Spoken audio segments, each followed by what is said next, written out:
keď hovoríme o tom, že hrdina, asi máme všetci tendenciu rozmýšľať o nejakých veľkých činoch, ktoré všetci poznajú, celá spoločnosť ich pozná, zatriaslo to niečím a tak.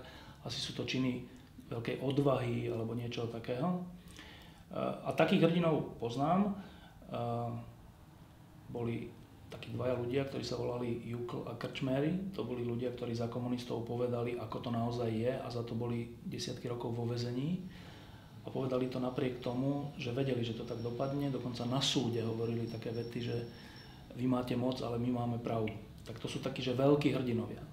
Vyžadovalo to veľa odvahy a veľa statočnosti aj to vydržať potom v tom väzení. Ale potom podľa mňa sú aj hrdinovia takí nenápadní.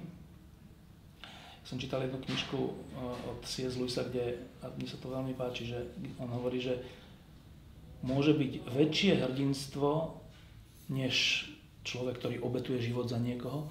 Môže byť to, že človek, ktorý má fóbiu z mačiek, nezabije susedovú mačku.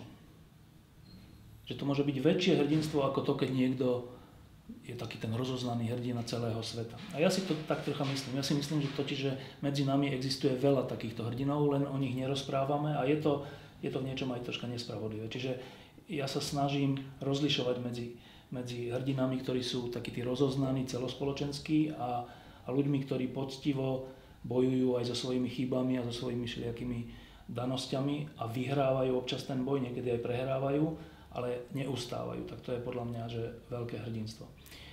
A hrdinská myšlienka, alebo poviem z posledného pol roka.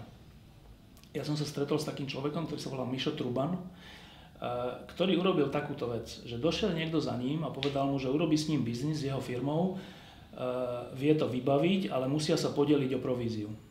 To bol človek z nejakej štátnej inštitúcie. A tento Mišo Truban, ktorý by na tom zarobil, nikto by sa o tom nedozvedel, mu povedal, že v žiadnom prípade choďte preč a oznámil to na polícii. Tak to je podľa mňa, že hrdinská myšlienka, že v našom skorumpovanom a takom lajdáckom Slovensku sa nájde človek, ktorý nielenže urobí niečo, čo vyžaduje že odvahu, ale ktorý vlastne svojím spôsobom seba poškodí, lebo mohol mať väčší zisk. Tak on to urobí, dokonca ide na políciu a oznámi to len preto, že to je nečestné, čo mu ten človek ponúkol. Tak to je podľa mňa hrdinská myšlienka 21. storočia na Slovensku, že idem proti korupcii, ale nie len tak, že tamtí sú korupční, ale idem proti nej tak, že sám sebe tým spôsobím újmu. Tak to je, že super krásne. Takýchto hrdinov, keď tu budeme mať, tak sa nám tu bude lepšie žiť.